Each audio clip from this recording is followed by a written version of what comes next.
ओम नमः सिद्धेभ्यः। ओम नमः सिद्धेभ्यः। ओम नमः सिद्धेभ्यः।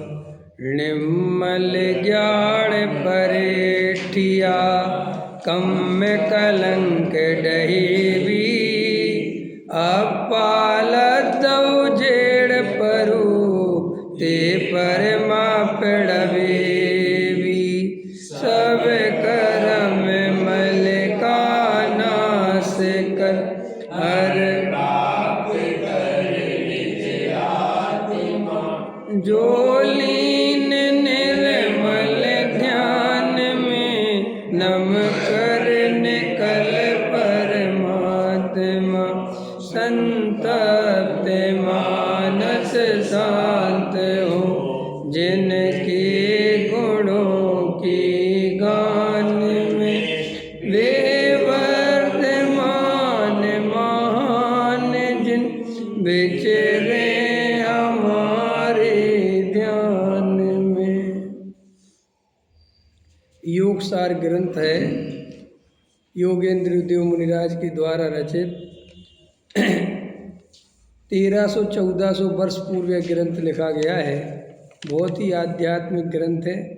इस पे अपनी गाथा नंबर 2 अरहंत भगवान को नमस्कार पे चर्चा चल रही है।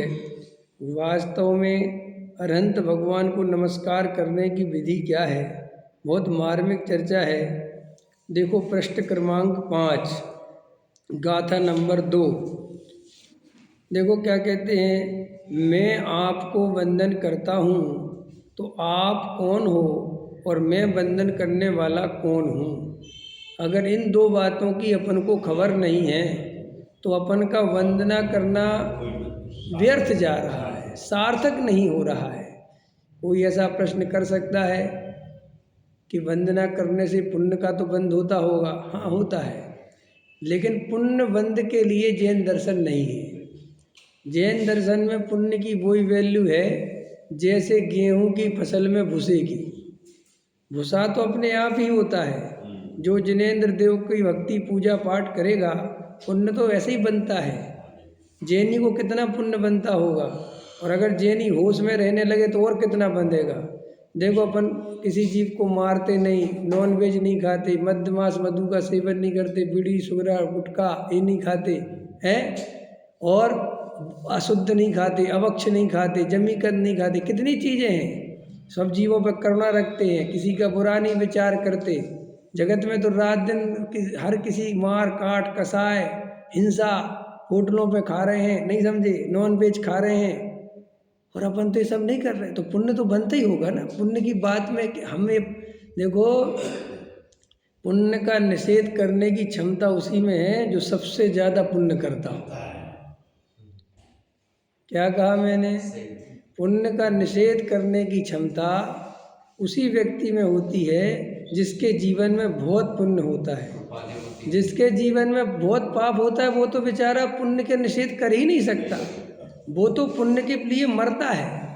भाई लाखों रुपए के दान कौन दे सकता है? पैसे को ऐसे कौन उड़ा सकता है? जिसके पास बहुत हो, जिसके पास बेचारे के पास है ही नहीं, वो कहाँ से उड़ाएगा।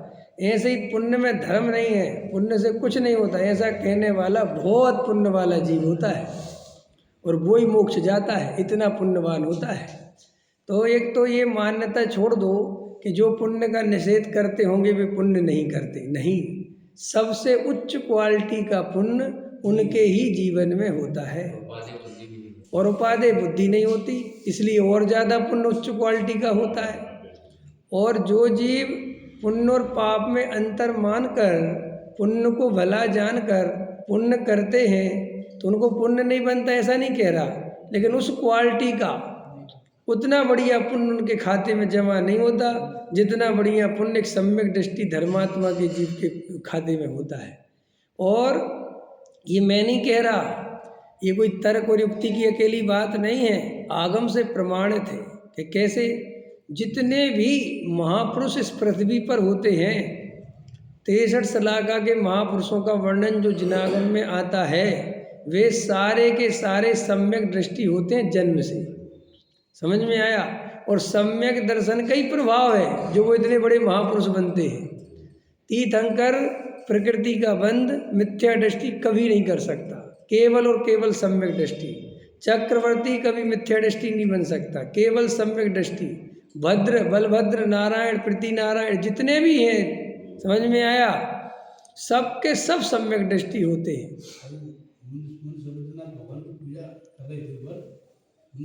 जी जी, मोक्ष कल्याणक मुनिश्रुतनाथ भगवान।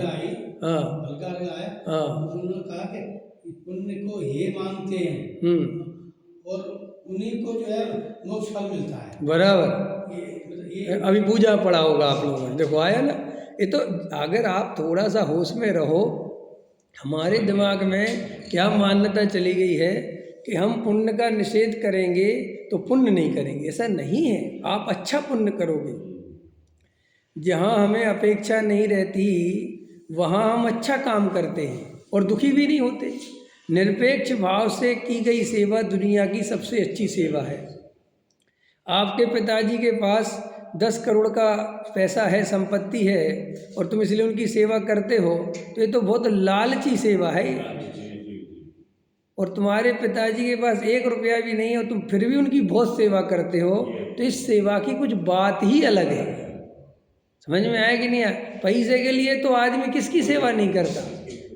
बेचारी जो नर्सें आती हैं 12-15 हज़ार रुपये देते हैं और तुम्हारे बुजुर्गों का मलमूत्र फेंकती हैं, तो वो सेवा कहलाएगी कि नहीं कहलाएगी? कि नहीं, वो उसके बदले पैसा लिया, बात खत्म हो गई।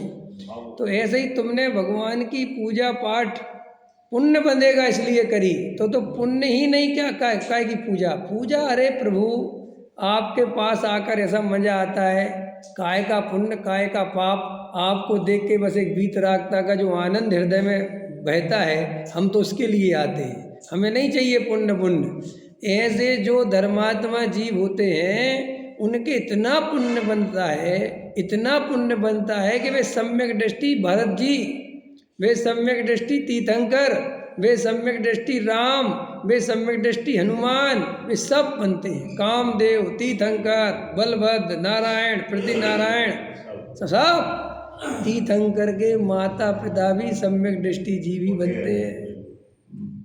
और क्या बताएं तुम्हें, समझ में आया कि नहीं आया? अपन को तो अंदर में पुण्य की महिमा चाहिए ही नहीं, अपन को तो एक ज्ञायक भगवान आत्मा की महिमा चाहिए। कैसा पुण्य? अरे ज्ञायक भगवान आत्मा की महिमा करने का डबल फायदा है। अगर तुम्हें त्रिकाली ध्रुव भगवान आत्मा की सच्ची रुचि, सच्ची श्रद्धा होगी, तो पुण्य तो इतना बंधेगा कि तुम सोच ही नहीं सकते, और कालांतर में मुक्ति मिलेगी सो अलग। समझ में आया? लेकिन अगर पुण्य अकेले की भीख मांगोगे तो मुक्ति से भी जाओगे, और पुण्य भी बहुत थर्ड क्वालिटी का बंधेगा। ये थर्ड क्वालिटी का पुण्य कौन सा होता है?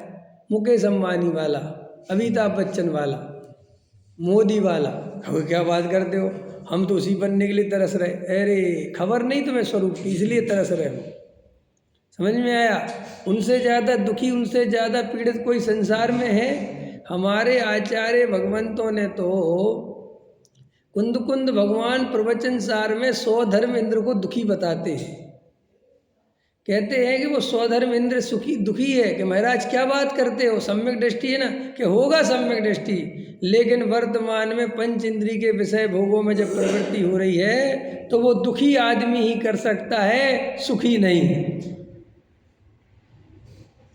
भाई हम बड़ा मकान बनाने की सोच रहे हैं, तो हम दुखी हैं कि सुखी? दुखी है। अगर सुखी होते तो बड़ा मकान बनाने की क्यों सोचते? अगर हम करोड़पति अरबपति बनने की सोच रहे हैं तो हम वर्तमान में गारंटी से उसके बिना दुखी हैं, तभी तो तुम वो बनने की सोच रहे हो। अगर तुम वर्तमान में अपने जो भी संयोग हैं और उनसे पूरी तरह संतुष्ट होते तो गारंटी से सुखी कहलाते। लेकिन तुम तो आगे बढ़ने की और पैसा कमाने की, बड़ी बिल्डिंग बनाने की, बड़ा मकान लेने की अंदर दिमाग में है। तो आचार्य कहते तुम्हें प्रवचन सार की गाथा याद आनी चाहिए। कौन सी गाथा? क्या लिखा उस गाथा में? कि वो गाथा तो मुझे याद नहीं, लेकिन उसमें ये है, 69-70 पढ़ लेना। उसमें है कि भाई सुर असुर इंद्र समय विषय दाह में जलते हैं, तभी विषय भोगों में प्रवृत्ति करते, इसलिए वे महादुखी जानना। सुर असुर इंद्र सब, समझ में आया? राजा भी, इंद्र भी, नरेंद्र भी, सब, इस सब विषय कसाय की आग में जले बिना कोई विषयों में प्रवृत्ति क्यों करेगा? तुम एक स्त्री के पीछे हाथ पैर जोड़ रहे हो अपनी पत्नी के, पता, लोग सोचते हैं कि ये स्त्री मुझे सुख नहीं दे रही। अगर तुम्हें एक स्त्री सुख नहीं दे रही तो तुम्हें जगत की 1000 स्त्री भी सुख नहीं दे सकती। समझ में आया? तुम्हें लगता है कि मेरा ये भाई सुख नहीं दे रहा, तुम्हें जगत का कोई सुख, क्योंकि परद्रव्य सुख देता ही नहीं। ये तो मन की कल्पना है कि ये स्त्री सुख नहीं दे रही, अगर इसकी जगह किसी और से शादी हो जाती तो वो देती। तो चलो तुम एक काम करो, जिस स्त्री से तुम्हें सुख लग रहा हो ना कि ये स्त्री अगर मेरी होती, ये मेरी पत्नी होती तो मुझे सुख देती, तो वो जिसकी है ना उससे जाके पूछ के आओ क्यों भैया तुम्हें सुख है। देखो अभी एक चुटकुला बनते ना आजकल, एक लड़का बहू कुंभ के मेले में जा रहे थे, तो लड़के ने अपने पापा से कहा, पिताजी से कहा कि आप भी चलो कुंभ के मेले में। उन्होंने कहा नहीं बेटे, मैं तो बुजुर्ग हूँ, मेरे बस की नहीं है, तुम ही हो आओ कुंभ के मेले में।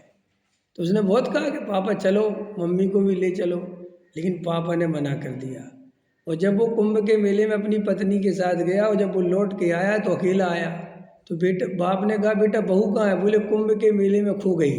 तो अपनी पत्नी को जोर से आवाज़ लगा के कहता तू भी चल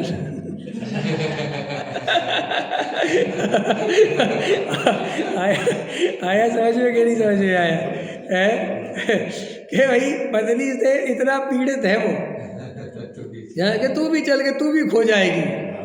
तो जगत में अगर तुम्हें लगता है कि इसकी पत्नी अगर मुझे मिलती तो मुझे सुख होता, तो आचार्य कहते जाके उससे पूछ लो कि भाई तेरी पत्नी तुझे सुख नहीं दे रही, तेरी दे रही? सच बात बताएं, काने से काना कहो तुम पे पर है टूट, और धीरे धीरे पूछ लो कैसे गई फूट। समझ में आया कि नहीं आया? अरे हम तो हैं। अब जैन साहब तुम डरते हो, हम नहीं डरते। जैन साहब तो पीठ पीछे भी डरते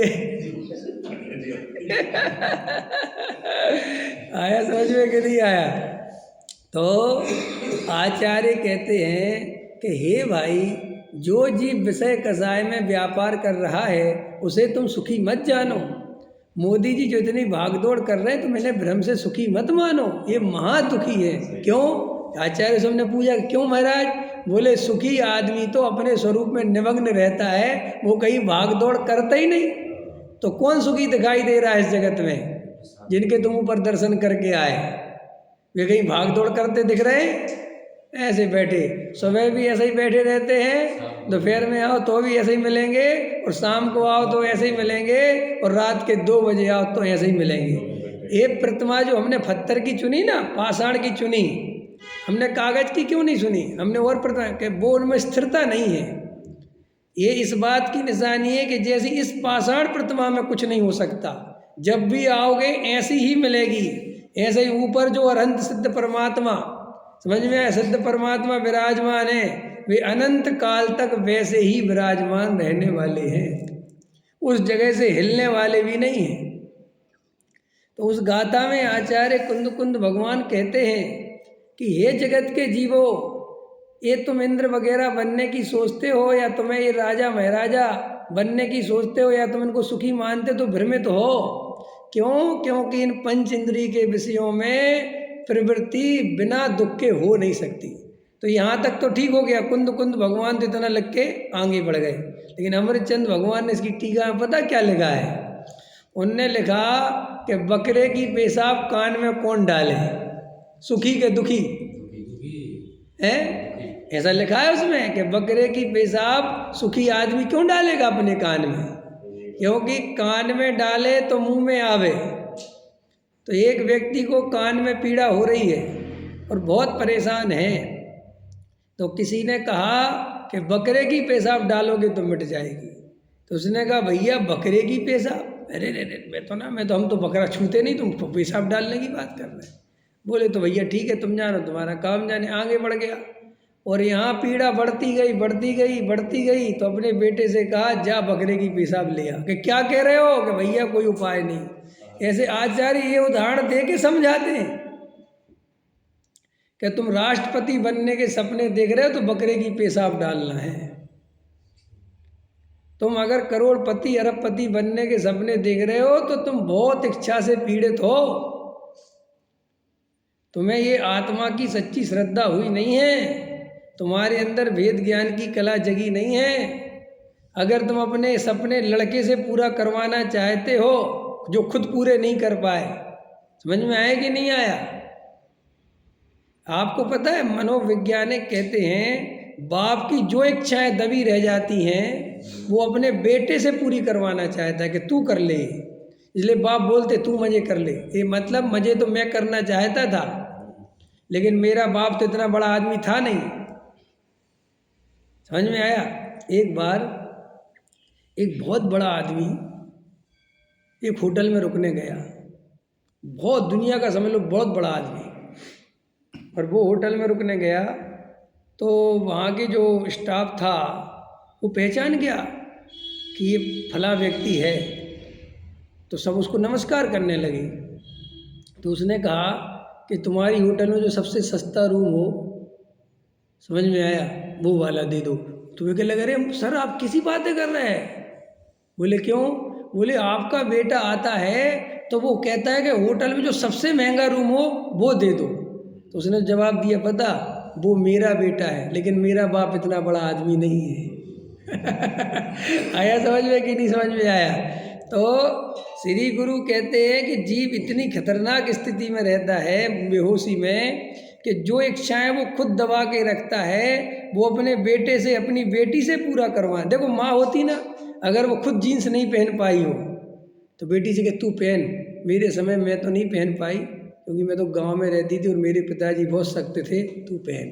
तो ये सब क्या है? अपना राग दूसरे को पूरा करके खुश होता है। कहावत है ना लोग में, हलवाई का बेटा अपने बेटे को हलवाई नहीं बनाना चाहता, वो तो चाहता कि तू कुछ और बन। समझ में आया? कुछ इज्जत बना, क्योंकि खुद तो बना नहीं पाया तो बेटे की इज्जत से अपनी इज्जत बनवाना चाहता। ये सब मोह की महिमा है। काहे की महिमा है? तो विषय कसाय में प्रवृत्ति श्री गुरु कहते हैं बिना दुखों के नहीं हो सकती। और हम बकरे की पेशाब का उदाहरण देते अमृतचंद भगवान कि अगर बकरे की पेशाब कोई कान में डालता है तो वो बहुत पीड़ा होगी तभी डालेगा, वरना नहीं डालेगा। ऐसे हम कोई भी पंच इंद्रिय के विषय भोगों में प्रवृत्ति करते हैं तो बहुत दुखी होते तब करते हैं। तो उसे सुख का लक्षण मना लेना, मान लेना, ये तो महामिथ्यात्व है। भाई बकरे की पेशाब को कान में डालना सुख का लक्षण मान लेना कि हाँ ऐसी कान में पीड़ा होती रहे और मैं बकरे की पेशाब डालता रहूं। कोई है जगत में ऐसा? बोलो। लेकिन लोक में देखो पंच इंद्रिय विषय भोगने की शक्ति नहीं बचे तो शक्ति की दवाइयाँ खरीद के लाता है।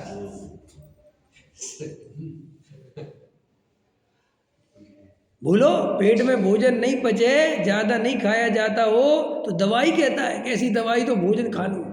कई लोग डॉक्टर साहब तो ऐसा उदाहरण देते थे कि ऐसे ऐसे खतरनाक लोग होते हैं, खाने पीने का शौक तो मिटा नहीं और पेट जल्दी से भर जाता है तो वॉमिटिंग कर लेते हैं। हाँ, उंगली डाल के वॉमिटिंग कर ली, पेट खाली कर लिया और हिलाओ फिर लाओ, ऐसी हालत। ओ हो। आपको कहोगे ऐसा कैसे कर लेते? अरे इसी जगत में ऐसे बहुत लोग हैं। किसी को किसी की शादी वगैरह में जाना हो तो बेचारा शाम से भूखा रहना चालू कर देता है। अरे अरविंद जी तुम सेठ हो भाई, मोटे सेठ, तुम्हें ना पता चले कि क्या होता है, क्योंकि तुम तो हर ही टाइम पार्टी करते रहते हो। जिस बेचारे को कभी कभार पार्टी मिलती है कि नहीं, अब तुम तो घर में जाके रोज घोड़ाओ बनाओ पनीर के पकौड़े। तुम्हें थोड़ी पता चल रहा कि 450 रुपये किलो आ रहा है। जिस बेचारे को कभी कभी पनीर के पाव, इसलिए तो क्या है आपको बुलाएंगे तो अब बुला दे कहाँ यार, बसें जी यार है वो क्या होता है। तो बस सेन जी तो बुलाते तो टिंडे की सब्जी पूड़ी खिलाते। तुम ही हो पनीर वाले। और ये बाकी तो सब टिंडे की सब्जी वाले हैं। कोई बचा नहीं पाता। हाँ, भिंड वालों को तो केवल टिंडे की सब्जी बनती। अभी टिंडे की सब्जी इसलिए याद आ गई, हम और बस जी ने एक बार ग्वालियर में बैठ के भाभी ने दी होगी और मुझे बहुत बढ़िया लगी टिंडे की सब्जी, और हम लोगों ने बस दोनों ने कहाँ बैठ के खाई, गोपाचल पर्वत में। तो मैंने कहा तुम गजब की टिंडे की सब्जी लाए, हम तो आज तक नहीं भूल पाए। तो देखो वो कहते हैं विषयों में प्रवृत्ति महादुखी हुए बिना नहीं होती, और कम से कम ये तो निर्णय हो जाए कि महादुख रूप अवस्था है। सम्यक दृष्टि भी विषय कषाय में प्रवृत्ति करता है, लेकिन उसे सुखरूप नहीं मानता। अरे भूख लगना सुखरूप थोड़ा ही है भूख लगना सुखरूप है? भूख लगना अपने आप में महादुख है, और तू तो ज्यादा भूख लगे इसकी प्लानिंग करता है, इसका मतलब ज्यादा दुखी हूं। बोलो, आचार्य कहते इतना मिथ्यात्व छाया हुआ है कि व्यक्ति को यह समझ में नहीं आ रहा है कि ये दुख है, ये सुख नहीं है। बकरे की पेशाब कान में डालने के लिए तो इतना बेकरार है कि हे भगवान आज तो कान में दर्द हो ही नहीं रहा, क्या आज नहीं डलेगी क्या? कभी कभी आदमी को इच्छाएं नहीं होती कर्म के उदय से, पुरुषार्थ से नहीं कह रहा हूं। एक अकाम निर्जरा सकाम निर्जरा पढ़ी कि नहीं पढ़ी? पढ़ी है, पढ़ी है ना रमेश जी? अकाम निर्जरा और सकाम निर्जरा। अकाम निर्जरा माने बिना काम की निर्जरा, जो कोई काम की नहीं है, समझ में? और सकाम निर्जरा माने काम की है। तो अकाम निर्जरा तो अज्ञानी को प्रति समय होती है, समझ में? उसमें क्या दम है? मुझे कर्म का उदय आया फिर रहा है, इसमें मेरा क्या लग रहा है? आचार्य कहते एक भेद ज्ञान के बल से, आत्मा के अनुभव से, शुद्धोपयोग से की गई निर्जरा वास्तविक निर्जरा है। कि साहब वो वास्तविक क्यों है? संवर पूर्वक निर्जरा निर्जरा है। जो आश्रव बंद वाली निर्जरा है वो कोई काम की नहीं है। आपने 100 कर्म आपके उदय में आए और 150 बंद गए, तो कब खाली होगी पेटी? तो फिर खाली कब होगी? कि जब 100 कर्म उदय से निकल जाए और 10 बने, तो फिर धीरे धीरे निपट जाएगा केस। समझ में आया? तो मिथ्या दृष्टि को प्रति समय अकाम निर्जरा होती है, कोई काम की नहीं। तो मैं क्या समझा रहा था कि कभी कभी ऐसा होता है हमारी कसाय ऑटोमेटिक मंद होती है। देखा है कभी? कसाय इतनी मंद होती है कि हमें पंच इंद्रिय विषय भोगों की इच्छा नहीं होती। कभी कभी ऐसा बिल्कुल इतनी, मतलब आप सोच नहीं सकते। लेकिन वो भेद ज्ञान से नहीं हुई, क्योंकि आपने उसमें कुछ कहा ही नहीं है, आपको कुछ पता ही नहीं। आपको अंदर से, आप तो उल्टा इसलिए बेचैन हो कि इच्छा क्यों नहीं हो रही है? पत्नी कह रही कि घूमने चलो, क्या बात है? कुछ नहीं, इच्छा ही नहीं हो रही। तो कहो तुम्हारी दवाई कराने ले जाए लोग, तो भैया इनको इच्छा क्यों नहीं होती? ये जगत का स्वरूप है। माने जगत में इच्छा नहीं होना दुख बताता है। लोग ये डिप्रेशन वाले मरीज हो जाते हैं, ये हतोत्साहित लोग हैं, ये बीमार क्यों हैं? कि वेद ज्ञान के बिना इनकी ऐसी दशा हो गई, इसलिए बीमार कहलाते हैं। और वेद ज्ञान पूर्वक ऐसी दशा होती तो सम्यक दृष्टि कहलाते। क्या कहा मैंने? नहीं आया समझ में? क्या कहा? वेद ज्ञान के बिना आदमी बुझा लेने लगे, रोता रोता निराश रहने लगे, उदासीन सा रहने लगे, किसी से बातचीत ना करे, तो आचार्य कहते रुग्ण है, इसकी दवाई कराओ, ये कोई रोगी है, इसको अंदर डिप्रेशन है। और भेद ज्ञान की दम पे आदमी चुप चुप रहने लगे और अंदर आनंद में डूबा रहे, तो कहते ये तो सिद्धों की अवस्था है। समझ में आया? ये तो ऋषि मुनियों की अवस्था है। ऐसी अवस्था हो तो प्रसन्न होना, लेकिन डिप्रेशन हो तो इलाज कराना। समझ में आएगा? और डिप्रेशन पता क्या चीज़ है? जो व्यक्ति डिप्रेशन में, वो व्यक्ति चला जाता है जो अपने जीवन में बहुत कुछ करना चाहता था, बहुत इच्छाएं थीं और कर नहीं पाया, उन सब का पश्चाताप और प्रायश्चित, उसका नाम है डिप्रेशन। हाँ वो ये आया समझ में कि नहीं समझ में आया? ये जितने तुम्हारे फिल्मी कलाकार डिप्रेशन में चले जाते हैं, बड़े बड़े नेता डिप्रेशन में चले जाते हैं, सिर्फ एक ही कारण। लोग कहते हैं ना गरीब आदमी को डिप्रेशन नहीं होता। कभी सोचा एक ऐसी अगर ये बीमारी होती तो एक गरीब आदमी को क्यों नहीं होती? डिप्रेशन की बीमारी उसी को होती है जो करना बहुत कुछ चाहता है, कर नहीं पाया एक बात, और व्यवस्था उसकी बनी हुई है, तो डिप्रेशन होगा। नहीं समझ में आया? जैसे अभी तुम्हें कल से रोटी नहीं मिले तो तुम्हारा डिप्रेशन भाग जाएगा, आया समझ?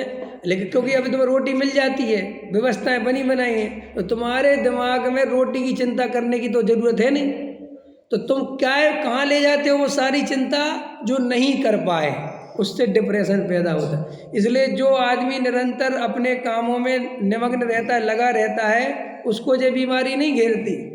लेकिन जिस आदमी ने घर बैठ के शांति से बैठ के, और वेद ज्ञान की कला आती नहीं, हाँ वेद ज्ञान आवे तो घर में बैठना सर्वोत्तम है, लेकिन वेद ज्ञान के बिना बैठ गए तो हालत खराब। ये सब अपन कहते ये संत साधु इतने आडंबर क्यों करते? भैया मिथ्या दृष्टि है अगर, तो आडंबर के बिना जी नहीं पाएंगे।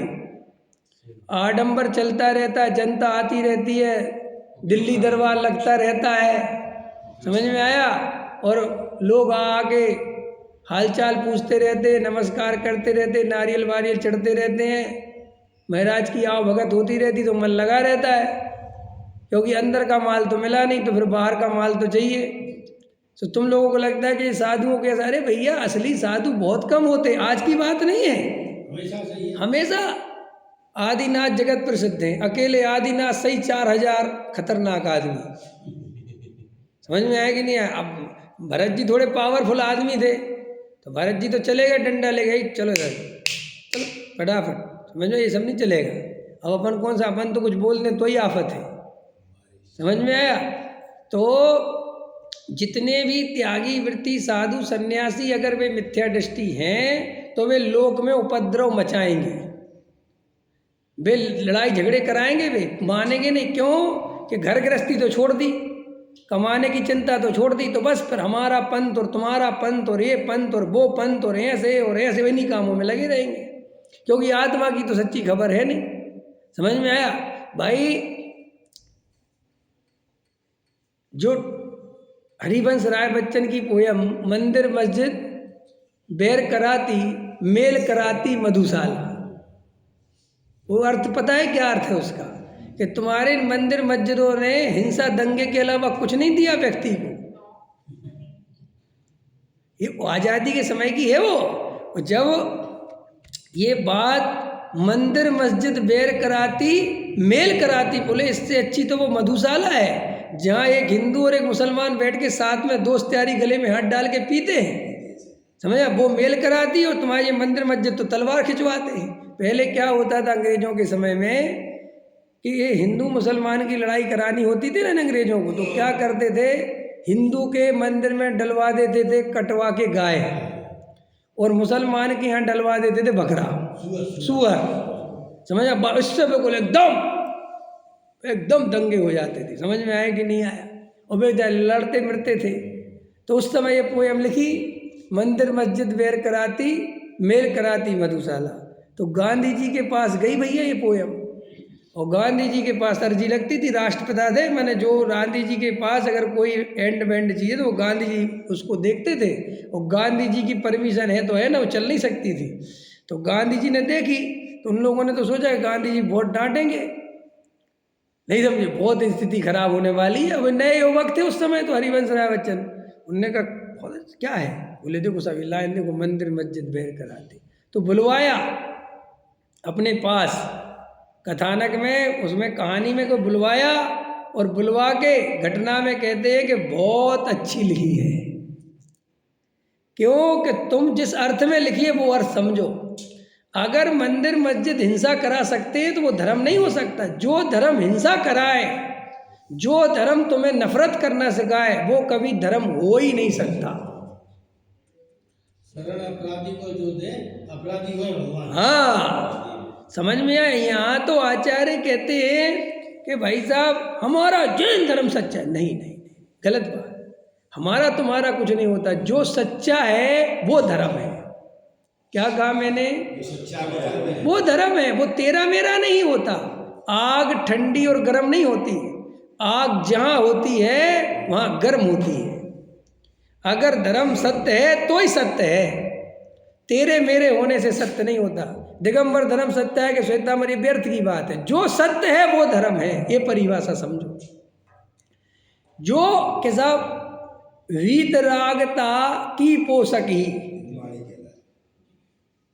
क्या बोले, बोलो इसको। वीतरागता की पोषक ही जिनवाणी कहलाती। तो जिनवाणी माने क्या? जिनेंद्र की वाणी। जिनेंद्र की वाणी माने भगवान की वाणी। भगवान की वाणी माने जो राग द्वेष का पोषण करे वो भगवान की वाणी कैसे हो सकती है? तो कॉमन सेंस है ना। जो लड़ाई कराए, झगड़े कराए, वो भगवान की वाणी कैसे हो सकती है? आपको पता है इस्लाम शब्द का अर्थ क्या होता है? इस्लाम माने होता है शांति का दूत, शांति का प्रतीक। और सबसे ज़्यादा उसी के नाम पे क्या फैला दी जाती है? अशांति। तो वो शांति और अशांति का भेद नहीं समझ पाए तुमने। वस्तु जैसे अपन कहते हैं वीतरागता की पोषक ही, जैन धर्म काय का पोषण है? और अपन ने उस वीतरागता के नाम पर बोलियां और पद और प्रतिष्ठा और मंच और माला और माइक, तो ये भगवान ने बताया था ये सब करने के लिए। ये भगवान का उपदेश है, मंच माला माइक। ये भगवान का उपदेश है कि तुम पदों के लिए जो है राजनीति करो। बोलो, भगवान की वाणी में आ गया, ये तो नहीं है ना धर्म। तो फिर ये मनुष्य ने अपनी कसाय की पूर्ति के लिए धर्म के नाम पे लगा दिया। कसाय किसकी? अपनी। और अपन ने उसको काय के नाम पे लगा लिया? धर्म के नाम पे। क्योंकि अपने नाम पे तो तुम्हारी दुकान चलेगी नहीं। तो तुमने सारा भगवान ऐसा कहते। भगवान कभी नहीं कहते कि मानाधिक का पोषण करो। वे क्यों कहेंगे? और अगर वे मानाधिक का पोषण करवाएं तो वे भगवान कैसे? आया समझ में? भगवान कभी नहीं कहते कि जे मनुष्य अलग है, जे मनुष्य अलग। वे तो कहते हैं सभी जीव भगवान हैं, उन्हें तुम्हारी जाति भेद से कोई लेना देना नहीं। कल मैं एक बहुत अच्छा पढ़ रहा था कि एक कंकाल मिले, वज्रसेन जी, एक आदमी का कंकाल मिले। क्या मिले? कंकाल। और वो वैज्ञानिक डॉक्टरों के पास, रिसर्च वालों के दे दो, तो वो देखो उसका डीएनए बता देंगे, उसका सब बता देंगे। लेकिन जे आदमी हिंदू था कि जे आदमी मुसलमान था, बता पाएंगे? नहीं समझ आया? इसकी हड्डी कितनी पुरानी है, ये कंकाल कितने वर्ष पुराना है, बोलो। और इसके कंकाल हड्डियां देख के ये किस द्रव्य क्षेत्र काल भाव का आदमी हो सकता है? भारत की हड्डी है ये कि अमेरिका की हड्डी है, ये भी बता सकते हैं वे लोग, समझा? लेकिन जे ईसाई है कि हिंदू है कि जैन है कि पारसी है कि सिख है कि मुसलमान है, ये नहीं बता सकते। तो इससे पता चला कि ये तुम्हारी मान्यता से चलता है। कैसे चलता है? ये जातियां केवल मान्यता में हैं, रियल में तो हमें जाति से ऊपर उठ के सबको भगवान देखना है। देखो, एक मुसलमान निकले तो वो हमें मुसलमान बाद में दिखे, पहले भगवान दिखे। भगवान पहले देखना है, द्रव्य दृष्टि पहले। एक मैंने याद है, द्रव्य की दृष्टि करना है और पर्याय का ज्ञान करना है। क्या कहा मैंने? दृष्टि करना, पर्याय का ज्ञान करना। द्रव्य की दृष्टि, द्रव्य की दृष्टि माने सभी को द्रव्य स्वभाव से देखना है। और पर्याय में कि वर्तमान में ये है, इसका खाली ज्ञान। वो राग देश करने की जरूरत नहीं है। कोई हिंदू मुसलमान नहीं होता, कोई त्रियंच मनुष्य नहीं होता। देखो, आप स्त्री हो के पुरुष, बोलो हम स्त्री हैं कि पुरुष? अरे अभी तो पुरुष बोलो ना, डरते क्यों? पुरुष है। आंख बंद करके अब आत्मा की तरफ देख के बताओ, स्त्री है कि पुरुष? देखो इंजीनियर साहब, देखो, आंख बंद करके अपने ज्ञायक भगवान आत्मा की दृष्टि करके बताओ कि स्त्री हो के पुरुष? जब आत्मा को देखते तो स्त्री पुरुष दिख ही नहीं, क्योंकि आत्मा स्त्री पुरुष होता ही नहीं। कितना बड़ा फॉर्मूला दे रहा हूं मैं आपको। और आप पुरुष के अहंकार से भर रहे हो, और स्त्री अगर स्त्री होने की दीनता से भर रही है तो अत्यंत अज्ञानी है। स्त्री शरीर को देख के तू स्त्री हो सकती है। इस शरीर तेरा स्त्री का हो सकता है, तू स्त्री नहीं है। तू तो बिल्कुल बराबर, मैं और मेरी आत्मा सिद्धालय वाली है। मैं ये शरीर वाला नहीं हूँ। ये पति पत्नी का भेद शरीर से हो सकता है, आत्मा की तरफ से हमारे और तेरे में कोई भेद नहीं है। तू भी परिपूर्ण आत्मा है और मैं भी परिपूर्ण आत्मा हूँ। तो मेरी पत्नी गुलामी स्वीकार करे, ये मान्यता मिथ्या दृष्टि की हो सकती है, सम्यक दृष्टि की नहीं। ये अहंकार मिथ्या दृष्टि के अंदर हो सकता है कि तुम स्त्री नहीं। स्त्री होता क्या है, क्या तम है स्त्री फिस्त्री में, समझ में आया? क्योंकि ये तो शरीर की रचना है। अंदर भगवान आत्मा तो अनादि अनंत नित्य शुद्ध एक रचना वाला है, जिसकी रचना कभी बदलने वाली नहीं है। आया समझ में कि नहीं? राम ने बोला रावण का रूप धारण करता है तो उसे सीता देवी दिखाई दे। हाँ भैया, अंदर वो जब रावण देखेगा अपने को तो सीता, और जब राम देखेगा तो फिर बात ही खत्म हो गई। ऐसे ही जब अपन अपने को भगवान देखेंगे तो सारा जगत भगवान दिखेगा, और अगर अपने को अपन मनुष्य देखेंगे, जैन देखेंगे, दिगंबर देखेंगे तो फिर सारा जगत, कोई श्वेतांबर दिखेगा, कोई 20पंथी दिखेगा, कोई 13पंथी दिखेगा, फिर ये सब पंथ खड़े होते हैं। और भगवान आत्मा देखते ही सारे पंथ किस गड्ढे में दब जाते हैं पता भी नहीं चलता। तो अपन को वो ही दृष्टि चाहिए जिसमें पंथ संप्रदाय जाति कहाँ चले जाते हैं दिखाई, क्यों कि वो जाएंगे तो राग देश मिटेंगे, और अगर वो खड़े रहेंगे तो राग देश भी खड़े रहेंगे। पर्याय दृष्टि में राग देश ना हो ऐसा 3 काल में संभव नहीं है। क्या बोला रमेश जी? पर्याय दृष्टि में राग देश खड़े ना हो ऐसा 3 काल में संभव नहीं है। भगवान के प्रति भी राग आता है ना तो पर्याय दृष्टि के कारण आता है। अगर भगवान की पर्याय को हटा दो तो फिर मेरे में और भगवान में बात ही खत्म हो गई। फिर वहाँ खड़े होकर करना क्या है? प्रभु के खड़े पास होकर अहो प्रभु, ये जो अहो अहो प्रभु हो रहा है आचार्य के तो पर्याय से हो रहा है। वो समझ में आए कि नहीं आए? क्योंकि द्रव्य स्वभाव से तो मैं और मेरा भगवान और वो भगवान एक ही है।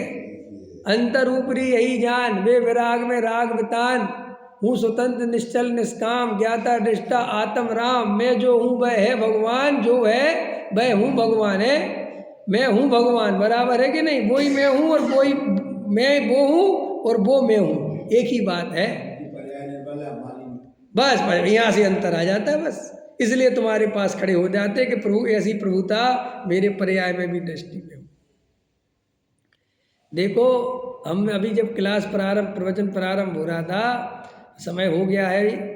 मैं प्रवचन में एक बात बसंत जी को भी कह रहा था ना कि कभी कभी हम कई चीज़ों का इतना ज़्यादा निषेध कर देते हैं कि उनकी जो उपयोगिता है वो कहीं खो जाती है।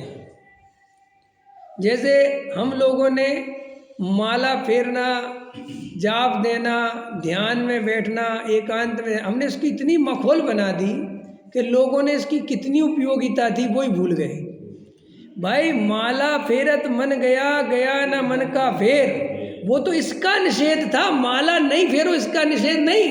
हृदय से फेरो, पंच परमेष्टि का स्वरूप समझकर माला फेरो तो ओहो गजब की बात है। लेकिन तू माला के गुड़िया खिसकाता है और वहाँ बाहर में आए हुए लोगों को नज़र रखता है तो वो कहते हैं ऐसी माला फेरने से क्या फ़ायदा। लेकिन ऐसी माला फेरने से क्या फ़ायदा? सच्ची माला फेरने से तो फ़ायदा है। खोटा ध्यान करने से कोई फ़ायदा नहीं कि मन मंदिर में और चित्त पनैयों पे। समझ में आया? पनैया समझते हो ना? मन मंदिर में और चित्त पनैयों पे, माने चित्त की दशा वो चप्पलों पे लगी हुई है, जूतों पे लगी हुई है। तो ऐसे ध्यान का निषेध है। ध्यान करने ही नहीं चाहिए, तत्व विचार में उतरने ही नहीं चाहिए। विकल्पों से क्या होता है? अरे भाई ये बातें सीखने की जगह पहले इनका उपयोग करो। तत्व विचार भी विकल्प है। क्या? तत्व विचार भी 100% विकल्प है। लेकिन तत्व विचार के विकल्प आए बिना तत्व निर्णय नहीं, और तत्व निर्णय बिना सम्यक दर्शन नहीं, और सम्यक दर्शन बिना ध्यान नहीं, और ध्यान बिना ज्ञान नहीं, ज्ञान बिना आचरण नहीं, आचरण बिना मोक्ष नहीं। सारी परिपाटी शुरुआत तो वहीं से चलेगी। और ये क्षयोपशम ज्ञान को ज्ञान नहीं कहते। जो ज्ञान अनुभव से प्रमाणित हो वो ज्ञान ज्ञान कहलाता है। हमने कहा आत्मा शुद्ध है, आपने याद कर लिया आत्मा शुद्ध है, ये ज्ञान ज्ञान थोड़ी है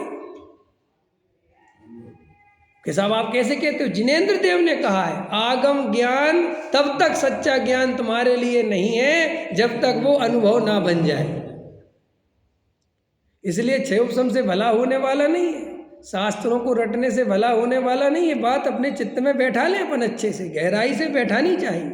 और शास्त्रों को रटना पढ़ना नहीं छोड़ना, रटना, याद करना और इसको अपना स्वरूप समझ लेना, ये गलत है, भ्रम है। स्वाध्याय का निषेध नहीं, लेकिन स्वाध्याय को ही धर्म समझ लेना, इसका बहुत निषेध है। स्वाध्याय का निषेध नहीं, लेकिन स्वाध्याय को कर करके अपने को ज्ञानी मान लेना, इसका निषेध है। समझ में आया कि नहीं आया? बनते सोते हो क्या? क्या कह रहे? बनते सोते हो क्या? और बनते बोला हाँ सोता हूं। तो इसका अर्थ क्या है? सो नहीं रहा। समझ में आया कि नहीं आया? तो जाग रहा है।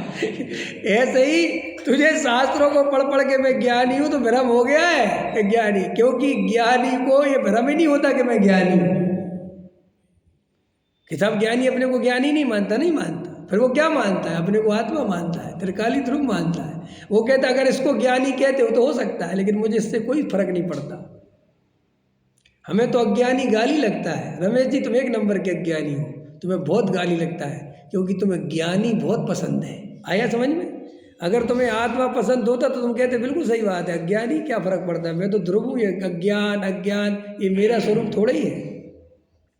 ये ज्ञानी होने की चाह भी अहंकार की चाह है। जैसे कोई बड़ा आदमी बनना चाहता है, वो पैसे के ढेर पे खड़ा होकर अपने को बड़ा दिखाना चाहता है। सेठ जी समझ में आया? कोई पंडित वो 6 उपशम ज्ञान इकट्ठा करके करणान योग की कारिकाएँ याद कर करके 2-4 न्याय व्याय के ग्रंथ पढ़ पढ़ के संस्कृत प्राकृत सीख साख के वो समाज के सामने अपने 6 उपशम से अपने को बड़ा दिखाना चाहता है। ठीक है कि नहीं? एक महिला जो घरेलू महिला है वो अपने घर के कार्यों को अपनी दक्षता से चमका कर कर के बढ़िया भोजन बना बना के अपने को बड़ा दिखाना चाहती है। ये सब अहंकार की ही बीमारियां हैं। अंदर बीमारी एक है जिसका नाम है अहंकार, और उसको प्रकट करने के लक्षण अलग अलग इसलिए हैं क्योंकि सबका एक सा उदय नहीं है।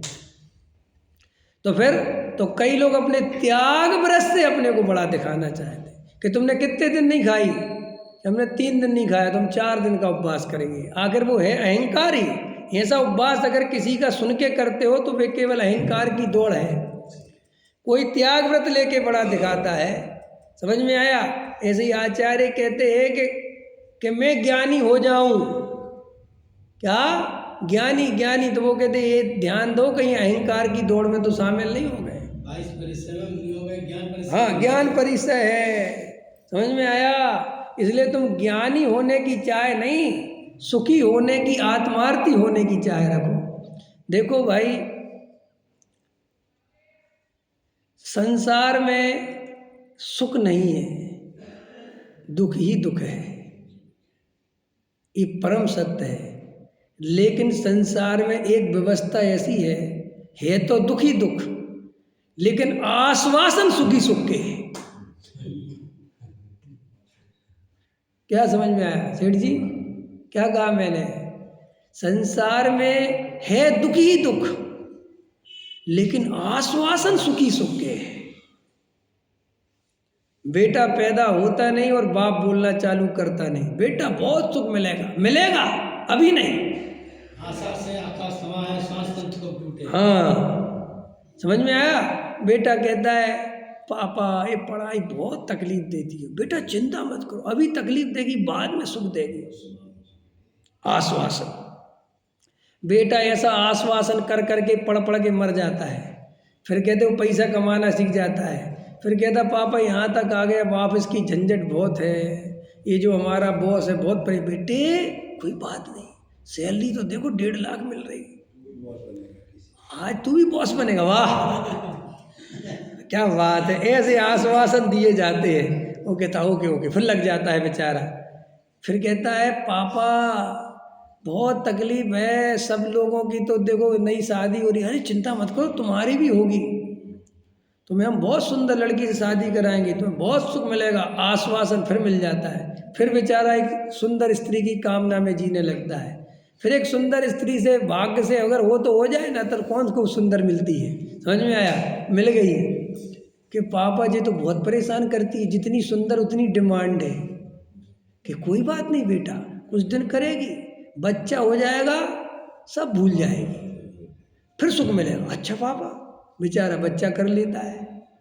फिर कहता पापा जी क्या आफत करवा दी तुमने, ये तो सूसू पोटी साफ कर करके मरा जा रहा मैं। कि कुछ नहीं बेटा, बेटा बड़ा होगा तब सुख देगा। गजब हो गया, मैं खुद को सुखी खुद नहीं कर पाया, अब मेरा सुख किसके पल्ले चला गया। पहले तो कहते थे तुम्हारा बाप सुखी करेगा, तो बाप से टन गोपाल बाप भी सुखी न कर पाए। फिर बोले तुम चिंता मत करो, तुम खुद को सुखी करोगे, तुम अच्छे पढ़ो लिखो, पढ़ लिख गए, फिर भी खुद को सुखी ना कर पाए। फिर भी संसार ने हमें दीक्षा लेने की प्रेरणा नहीं दी, हमें संसार में सुख नहीं है नहीं समझाया। बोले चिंता मत करो, तुम नहीं कर पाए तुम्हारा बेटा करेगा। हद हो गई यार, इतनी मूर्खता कहाँ चल सकती है। श्री गुरु कहते संसार में चल सकती है। ये आश्वासन। और आदमी बुढ़ापे में मर रहा हो ना, तो कम से कम सारे आश्वासन छूट जाने चाहिए ना नरेश जी। तो कहते हैं बाबूजी चिंता मत करो, तुम्हारा नाम पार्टियों पे लिखवा दिया है, अजर अमर रहेगा। तुम आश्वासन से मरो कि तुम अजर अमर हो। ये जगत की मूर्खता तो देखो प्रभु है। सीढ़ियों पे नाम लिखवाते, पंखों पे नाम लिखवाते, दीवालों पे नाम लिखवाता आदमी। और किसी मंदिर में लिखा हो ना बाहर अपना पार्टी पे नाम, तो भगवान बाद में देखे, 10 साल बाद जावे तो पार्टियाँ पहले देखे। और गलती से पार्टियाँ पे किसी ने काले पोत दी हो तो आफत हो जाए, कह लाओ मेरे पैसे लाओ तुम वापस। हाँ तुमने लिखवाया कि नहीं। तो आचार्य कहते हैं संसार में सुख तो नहीं है, लेकिन संसार में सुख का आश्वासन बहुत है, जिससे जीव भ्रमित बहुत रहता है। और वे आश्वासन देने वाले एक नहीं है, सारे ही है। पड़ोसी से बात करो तो वो आश्वासन देता है, पत्नी से बात करो तो वो आश्वासन, सुख कोई नहीं देता, मिलेगा। जैसे किसी आदमी, ऐसी पता है ऐसे जैसी दुनिया है कि बड़े बड़े सेठ कहते हैं हमसे हमारी कोई ज़रूरत हो ना पंडित जी तो हमें याद करना। तो हमने कहा जरूरत तो अभी नहीं, बाद में।